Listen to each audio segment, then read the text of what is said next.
Hello friends, कैसे हैं आप सभी। स्वागत है आप सभी का आपके अपने यूट्यूब चैनल ड्रीम आईएएस पे। आज है सेट नंबर 28 और इससे पहले हम लोग 27 सेट कवर कर चुके हैं। सॉरी, पिछले सेट में आवाज़ जो है ना काफ़ी कम था, ये हमें बाद में पता चला क्योंकि साउंड जो है ना उसको बढ़ा ही नहीं थे, हमें याद भी नहीं रहा।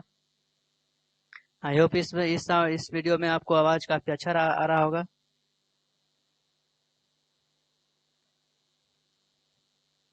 कोई बात नहीं, पिछले सेट के जितने भी प्रश्न हो गए वो बारी बारी से करके हम लोग जो है ना उसको कवर करेंगे। तो चलिए देखते हैं आज आज के सेट नंबर 28 को। इससे पहले हम लोग प्रीवियस सेट के कुछ सेट देखेंगे जो आपको पिछले सेट में दिया गया था। पहला क्वेश्चन था, इकोलॉजी शब्द का सर्वप्रथम प्रयोग निम्न में से किनके द्वारा किया गया था। तो यह हेनरी अर्नेस्ट हैकल के द्वारा किया गया था। एंथ्रेक्स रोग किसके कारण होता है। तो यह एंथ्रेक्स रोग जो होता है वह जीवाणु के कारण होता है। कार्निलाइट किस धातु का अयस्क है। तो यह मैग्नीशियम का एक अयस्क होता है। भारत की संचित निधि से धन निकालने के लिए किस संविधान के निम्न से किसका अनुमोदन अनिवार्य होता है। तो यह संसद के लिए अनिवार्य होता है, संसद से में परमिशन लेनी होती है। आज के सेट नंबर पहले को देखते हैं। महावीर एवं बुद्ध ने किसके शासन काल में उपदेश दिए थे। महावीर, आप सबको पता होगा कि महावीर और गौतम बुद्ध दोनों ने जो है ना कई उपदेश दिए थे। तो इसमें प्रश्न पूछ रहा है कि जब ये उपदेश दिए थे तो उस वक्त भारत में किसका शासन चल रहा था। तो यह बिंबिसार के समय में बिंबिसार के कार्यकाल में यह जो इनके द्वारा उपदेश दिया गया था। बिंबिसार जो थे यह हर्यक वंश के संस्थापक थे। हर्यक वंश के संस्थापक थे बिंबिसार और इनका पुत्र था अजातशत्रु। तो इनके काल में जो है महावीर और बुद्ध ने महावीर और गौतम बुद्ध ने अपने उपदेश दिए थे। आलमगीरपुर जो कि हड़प्पा सभ्यता का एक स्थल है, यह किस प्रांत में स्थित है। आलमगीरपुर यह किस सभ्यता, जैसे कि हम हड़प्पा सभ्यता की बात करते हैं तो यह अगर हम देखते हैं इस तरह से तो यह एक त्रिभुजाकार आकृति इसकी बनती है। एक त्रिभुजाकार आकृति बनती है जो कि एक सुतका गेंडोर है। पाकिस्तान में मांडा जिला हो गया, ये आलमगीरपुर हो गया, और ये दायमाबाद हो गया जो कि महाराष्ट्र में स्थित है। तो इस तरह से आप देखते हैं तो ये जो है ना आपको एक त्रिभुजाकार आकृति मिलती है जो कि सिंधु घाट सभ्यता की ज्यादातर शहर जो है ना इसी क्षेत्र में मिली गई थी। यानी कि इसको ऐसे भी समझ सकते हैं कि सिंधु घाटी की सभ्यता इसी क्षेत्र में विकसित हुई थी। तो प्रश्न में पूछ रहा है कि हर आलमगीरपुर, यानी कि आलमगीरपुर की बात करें तो ये ज्यादातर पूरे पूर्वी क्षेत्र में बहुत कम था। अगर हम बात करें इसमें ऑप्शन में उत्तर प्रदेश दिया हुआ है जो कि उत्तर प्रदेश आपका सही है, लेकिन पूर्ण रूप से यह उत्तर प्रदेश में भी नहीं था। यह उत्तर प्रदेश और हरियाणा के एकदम बॉर्डर पे पड़ा हुआ था, लेकिन यह उत्तर प्रदेश में पड़ता है। आलमगीरपुर यह उत्तर प्रदेश में है। तो आलमगीर तो यह किस प्रांत में स्थित है, उत्तर प्रदेश के प्रांत में स्थित है। यह वो जम्मू कश्मीर में जो है वो मांडा हो गया, यह आलमगीरपुर हो गया, और यह दक्षिण में हो गया दैमाबाद। दैमाबाद और इधर हो गया सुतका गेंडोर जो कि पाकिस्तान में था। तो इस तरह से आप जो है ध्यान रखेंगे। हड़प्पा सभ्यता की स्थल जो आकृति जो है वो त्रिभुजाकार थी। निम्न में से किस मुगल सम्राट ने स्वयं की अपनी जो है वो आत्मकथा लिखी थी। तो आत्मकथा जो है अक्सर कई बार होता है कि को वो दूसरे के द्वारा लिखा जाता है, लेकिन इस प्रश्न में पूछ रहा है कि कौन सा वो मुगल सम्राट जो था जो जिन्होंने अपने आत्मकथा जो है वो खुद लिखे थे। तो यह जो है ये बाबर और जहांगीर के द्वारा अपनी आत्मकथा खुद के द्वारा लिखा गया था। बाबर और जहांगीर जिसने अपनी आत्मकथा खुद लिखी थी। बाबर की बात करें तो यह तुजु के बाबरी के में पुस्तक में लिखा गया था। नए भारत का पैगंबर किसे कहा जाता है। नए भारत का पैगंबर किसे कहा जाता है। तो यह राजा राम मोहन राय को कहा जाता है। यह इन्हें भारत का पुनर्जागरण का इन्हें भारतीय पुनर्जागरण का अग्रदूत भी कहा जाता है। राजा राम मोहन राय समाज के लिए जो है काफी सारे काम भी किए थे। इन्हें भारतीय पुनर्जागरण का अग्रदूत कहा जाता है। दोनों चीजें याद रखेंगे। भारत में अस्थाई स्वशासन का जनक किसे कहा जाता है। अस्थाई स्वशासन, अस्थाई स्वशासन कहने का मतलब हुआ कि क्षेत्रीय स्तर पे जो है शासन जो है वह किसके द्वारा किया गया था? तो लॉर्ड रिपन के द्वारा यह जो है लॉर्ड रिपन को माना जाता है, लेकिन ऑप्शन में नहीं है तो ऑप्शन नंबर डी सही होगा, इनमें से कोई नहीं होगा। लॉर्ड रिपन, लॉर्ड रिपन जो जिसको इनको स्थानीय स्वशासन का जनक माना जाता है। इसके अलावा जब हम नागरिक सेवा की बात करते हैं तो नागरिक सेवा का जनक जो है कॉर्नवालिस को माना जाता है। इन्हीं के द्वारा जो लॉर्ड कॉर्नवालिस के द्वारा ही सिविल सर्विस की शुरुआत की गई थी। अजमेर में 2.5 दिन का झोपड़ा मस्जिद जो है इसका निर्माण किसके द्वारा करवाया गया था? अजमेर में जो 2.5 दिन का झोपड़ा है वो मस्जिद वो किसके द्वारा करवाया गया था? उसका निर्माण किसके द्वारा करवाया गया था? तो 2.5 दिन का झोपड़ा जो है यह कुतुबुद्दीन ऐबक के द्वारा कराया गया था। कुतुबुद्दीन ऐबक यह गुलाम वंश का संस्थापक था। किसका गुलाम था? तो यह मोहम्मद गौरी का गुलाम था। मोहम्मद गौरी का गुलाम था। यह एक मस्जिद था जो कि बना कहाँ गया था? अजमेर में बनाया गया था। अजमेर में 2.5 दिन का झोपड़ा बनाया गया था। इसके अलावा हम और बात करें इसमें कुतुबुद्दीन ऐबक के बारे में, तो इन्होंने इसके अलावा जो है दिल्ली में कुव्वत उल इस्लाम भी बना कराया था। दिल्ली में बनाया था कुव्वत इस्लाम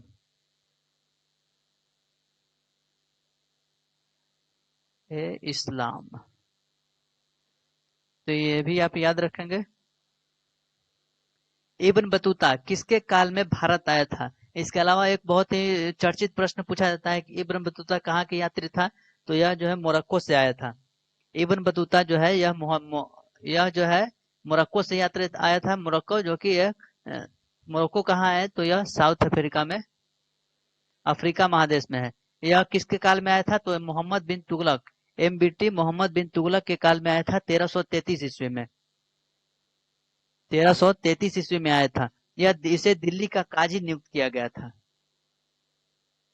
दिल्ली का काजी किसे नियुक्त किया गया था? इब्न बतूता को। इब्न बतूता जो अपना आया था तो अपना वृत्तांत जो है ना एक पुस्तक में लिखा था। ये भी अक्सर एग्जाम में पूछा जाता है।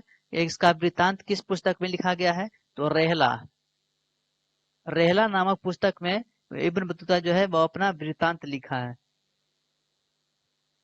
सरहिंद का युद्ध कब हुआ था? सरहिंद का युद्ध कब लड़ा गया था? तो यह 1555 में लड़ाया गया था। किसके किसके बीच में लड़ा गया था? तो मुगल और सिकंदर सूरी के बीच में। मुगलों और सिकंदर सूरी के बीच में लड़ा गया था। तो इसमें जाहिर से पता होगा कि इसमें जीतेगा कौन। आप इसमें समझ सकते हैं कि इसमें जो है मुगल जो है जीत गया था। मुगल इसमें की ओर जो है जीत गया था, और मुगल की ओर से जो था वो जिसका नेतृत्व किया था बैरम खान। बैरम खान। तो आप ये जो है याद रखेंगे कि सरहिंद का युद्ध 1555 में लड़ाया गया था। किसके बीच लड़ा गया था? तो मुगल और सिकंदर सूरी के बीच में। मुगल की ओर से बैरम खान जिसने नेतृत्व किया था, और मुगल इसमें विजय हुआ था। पंचतंत्र का अनवर ए सुहेली, पंचतंत्र का अनवर ए सुहेली नाम से फारसी भाषा में अनुवाद किसने किया था? पंचतंत्र लेखक किसका लेखक है? पंचतंत्र यह विष्णु शर्मा के द्वारा लिखा गया था, जिसका जो है अनुवाद किया गया था फारसी में। फारसी भाषा में इसका अनुवाद किया गया था। तो प्रश्न ये पूछ रहा है कि फारसी भाषा में जो अनुवाद किया गया था वह कौन किया था? वह कौन किया था? तो इब्न अली वैज के द्वारा किया गया था। हुसैन इब्न अली वैज, हुसैन अली हुसैन इब्न अली वैज के द्वारा इसका जो पंचतंत्र का जो है अनुवाद वो फारसी में किया गया था। पंचतंत्र यह विष्णु शर्मा की पुस्तक है। इसके अलावा बदायूं जिसने की रामायण की जो है ना यह फारसी भाषा में अनुवाद किया था। रामायण, रामायण की इसका जो है अनुवाद किया गया था फारसी में। इसके अलावा इब्राहिम सरहिंद ने जो था वो अथर्ववेद, अथर्ववेद का फारसी में अनुवाद किया था। इब्राहिम सरहिंद जो था वो अथर्ववेद, अथर्ववेद का अनुवाद किया था फारसी में। तो ये आप याद रखेंगे पंचतंत्र की पुस्तक है, विष्णु शर्मा की पुस्तक है, जिसका अनुवाद किया गया था फारसी में। रामायण, रामायण का जो अनुवाद किया गया था फारसी में वह बदायूं के द्वारा किया गया था। निम्नलिखित में से किसे मुगल बादशाह द्वारा निजाम उल मुल्क की उपाधि दिया गया। निजाम उल मुल्क की उपाधि कौन दिया था? निजाम उल मुल्क की उपाधि वह किसके द्वारा दिया गया था? तो यह चिनक्लीज खान के द्वारा दिया गया था। आपको ये अच्छे से याद होगा कि जब मुगल सत्ता कमजोर पड़ रही थी तो उस वक्त कई सारे जैसे जो क्षेत्र थे वो अब खुद को जो है मुगल से अलग कर रहे थे। खुद का जो क्षेत्र है वो मुगल के से अलग कर रहे थे और अपना एक अलग शासन स्थापित कर रहे थे। तो उसी में से चिनक्लीज खान जो था वो हैदराबाद की स्थापना किया था। जब मुगल की सत्ता कमजोर पड़ रही थी तो वहां से हैदराबाद जो है निकला बाहर। अब खुद को मुगल सत्ता से अलग किया और चिनक्लीज खान के द्वारा हैदराबाद की स्थापना किया गया। हैदराबाद की स्थापना किया गया।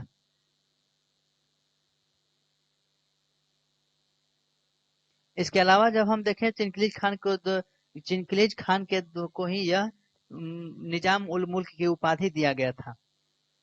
कौन दिया था? तो मुगल बादशाह के द्वारा दिया गया था। इसके अलावा चिनक्लीज खान जो था इसको 1722 में दक्कन का सूबेदार बनाया था। 1722 में दक्कन सूबेदार दक्कन का सूबेदार बनाया था। और 1724 में यह जो है स्वतंत्र हो गया था हैदराबाद। 1724 में इसकी स्थापना किया था हैदराबाद की। तो याद रखेंगे ये सब। मुगल बादशाह निजाम उल मुल्क की उपाधि किसको दिया गया था? चिनक्लीज खान को दिया गया था। ये 1724 में मुगल से अलग हुआ और स्थापना किया किसका? हैदराबाद के।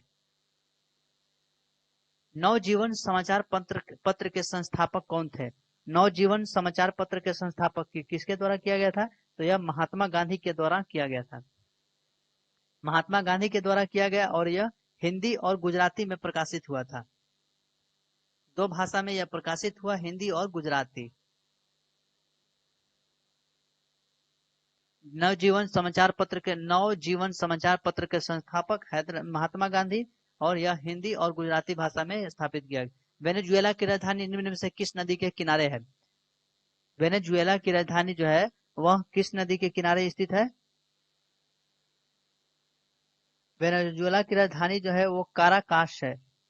वेनेजुएला की राजधानी, तो यहाँ पे शायद प्रिंट मिस्टेक होगा। वेनेजुएला की राजधानी जो है वो काराकास है। हम इसे लिख देते हैं काराकास। काराकास। प्रश्न में कह रहा है कि वेनेजुएला की जो राजधानी है काराकास, यह कौन सी नदी के किनारे स्थित है? तो यह ओरिनिको नदी के किनारे स्थित है। ओरिनिको नदी के किनारे स्थित है। इसके अलावा बुडापेस्ट जो कि हंगरी की राजधानी है। हंगरी की राजधानी है बुडापेस्ट जो कि डैन्यूब नदी के किनारे है।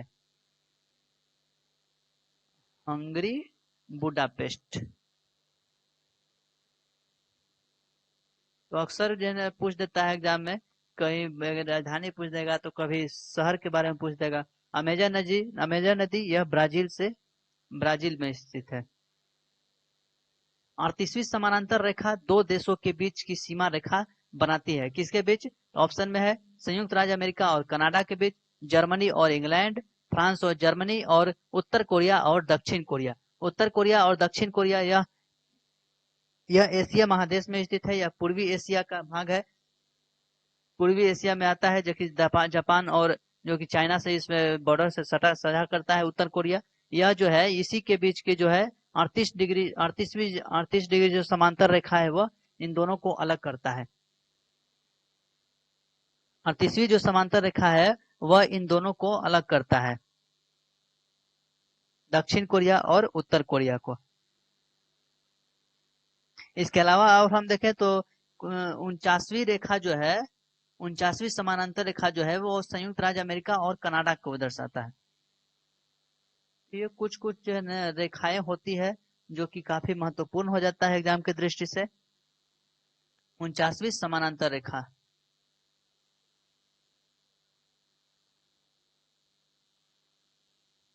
और 17 डिग्री रेखा जो है यह शायद 17 डिग्री रेखा जो कि अब ये नहीं बताता है कहीं क्वेश्चन में। लेकिन 17 डिग्री रेखा शायद हम थोड़ा कंफ्यूज हो रहे हैं।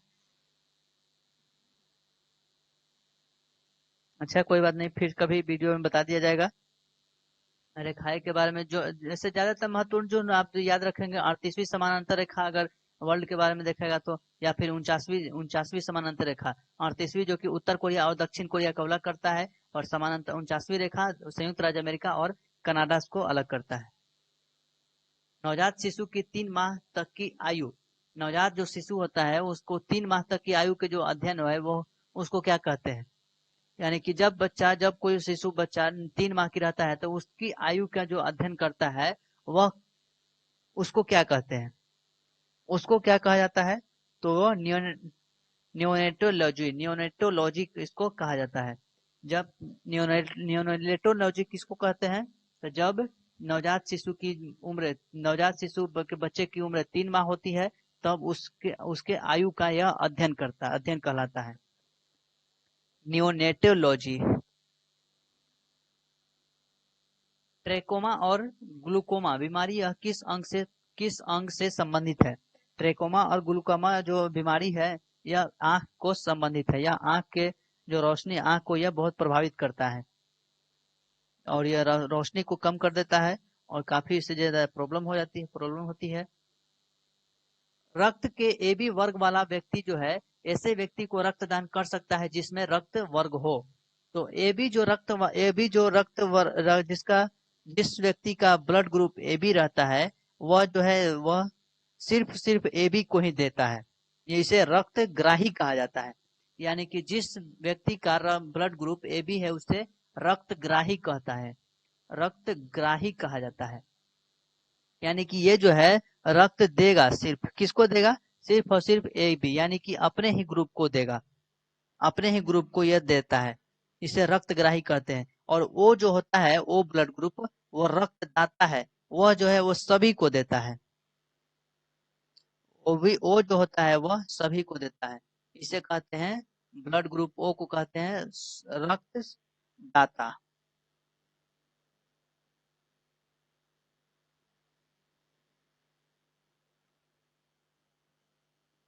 मानव शरीर में संक्रमण को रोकने में मदद करने वाला विटामिन कौन सा है?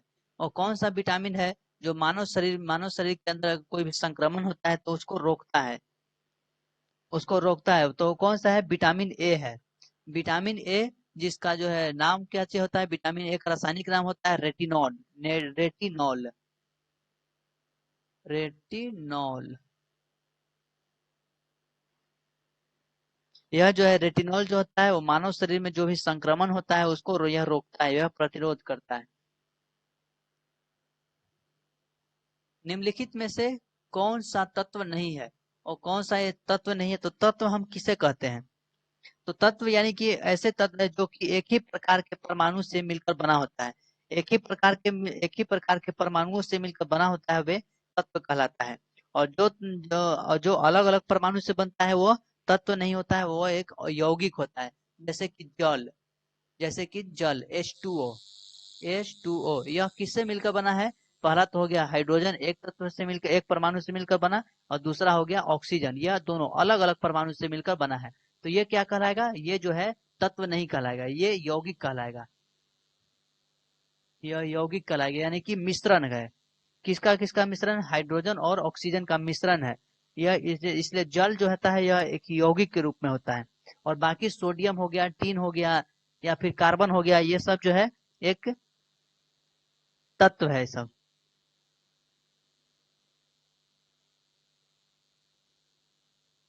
द्रव चालित मशीनें किस सिद्धांत के ऊपर कार्य करती है?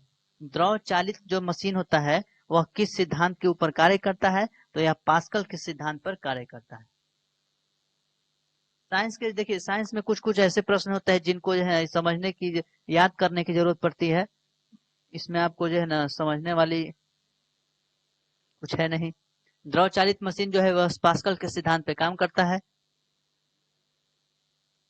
सूर्य के चारों ओर घूमने वाले पृथ्वी के लिए कौन सा बल जिम्मेदार होता है? सूर्य के चारों ओर घूमने वाले पृथ्वी, यानी कि जैसे कि अगर हम इसको देखें तो यह जो है तो यह सूर्य हो गया, और पृथ्वी हो गया, यह हो गया पृथ्वी। यह जो है सूर्य के चारों ओर जो है घूम रही है, सूर्य के चारों ओर घूम रही है, भ्रमण कर रही है।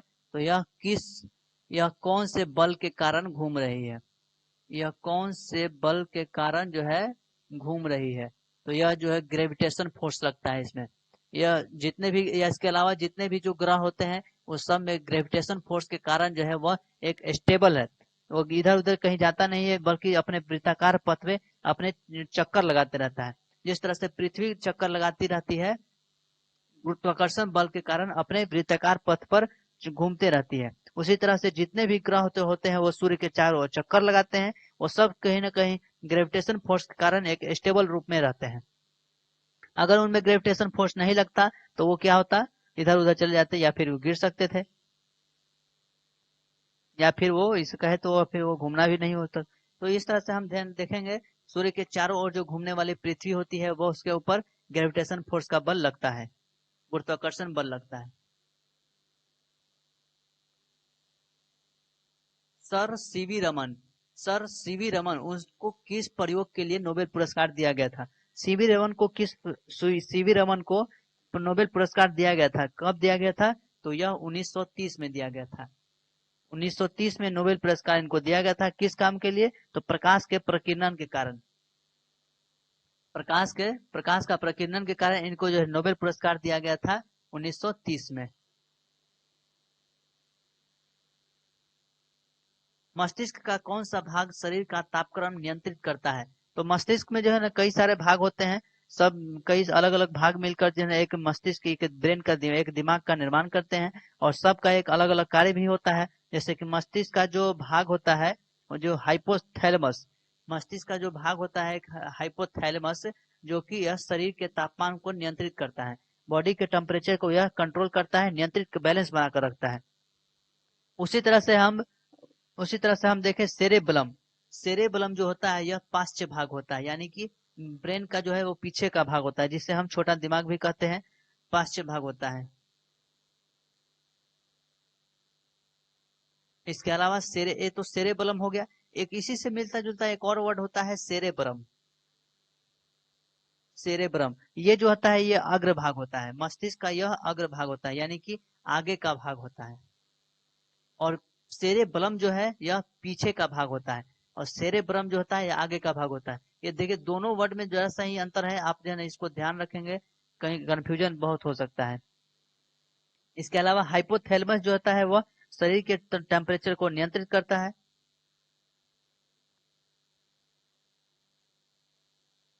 निम्न में से कौन सा हार्मोन जो है वह वृद्धि रोधक पादप हार्मोन होता है? यानी कि शरीर जब किसी व्यक्ति का ये शरीर जो रहता है विकसित होता है, समय के साथ जो है उसका शरीर विकसित होते रहता है, तो वह जो है वह किसी ऐसे एक हार्मोन होता है जिसकी वजह से वह जो है वृद्धि जो है वो रोक देता है। वो एक एब्सेसिक एक अम्ल होता है। एब्सेसिक अम्ल एक जो होता है ये हार्मोन है, एक प्रकार का ये हार्मोन है, जो कि यह शरीर में पाए जाने की वजह से वृद्धि जो होता है, शरीर का जो हाइट होता है वो कल बढ़ने की जो क्रम होता है वो उसे रोक देता है, उसे प्रतिरोध करता है। यह शरीर के वृद्धि को रोकता है। कौन सा? एब्सेसिक अम्ल, जो कि एक हार्मोन है। यह अम्ल लिखा हुआ है, एसिड लिखा हुआ है, इसलिए आप इसको कंफ्यूज नहीं होना है, यह एक हार्मोन है। एब्सेसिक अम्ल जो है इसका नाम है, हार्मोन का नाम है एक एब्सेसिक अम्ल, जो कि शरीर के वृद्धि को रोकता है, शरीर के। प्रोटीन का पाचन शरीर के किस अंग से प्रारंभ होता है? ध्यान दीजिए दोस्तों, यहाँ पे जो प्रश्न कर रहा है प्रोटीन का पाचन कर रहा है, प्रोटीन का पाचन कर रहा है, भोजन का पाचन नहीं कर रहा है, दोनों में अंतर होता है। जब भोजन का पाचन शुरू होता है तो वह मुख से होता है, लेकिन हम यहाँ प्रश्न में प्रोटीन का पाचन कर रहा है तो यह आमाशय से शुरू होता है। प्रोटीन का जो पाचन होता है वो आमाशय से शुरू होता है, लेकिन जब हम बात करें भोजन की, भोजन का जो पाचन होता है वो मुख से शुरू होता है। विवेकानंद रॉक मेमोरियल किस राज्य या केंद्र शासित प्रदेश में स्थापित किया गया है? विवेकानंद रॉक मेमोरियल जो है यह तमिलनाडु में स्थापित किया गया है। तमिलनाडु एक जो कि दक्षिण भारत का एक स्टेट है, तमिलनाडु, यह एक दार्शनिक स्थल है।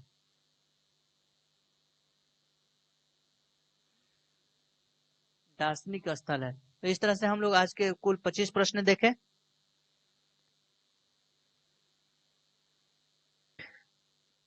मैं अच्छा उम्मीद है कि आपको वीडियो अच्छा लगा होगा। आज के कुछ क्वेश्चन देखते हैं जो आपको कमेंट में बताना है। वाणिज्य के किस पहलू से बुल एंड बियर संबंधित है?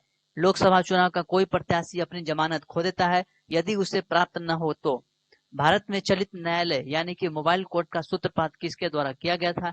वर्तमान लोकसभा में प्रत्येक राज्य के लिए स्थानों का आवंटन कौन सी जनगणना के ऊपर आधारित है?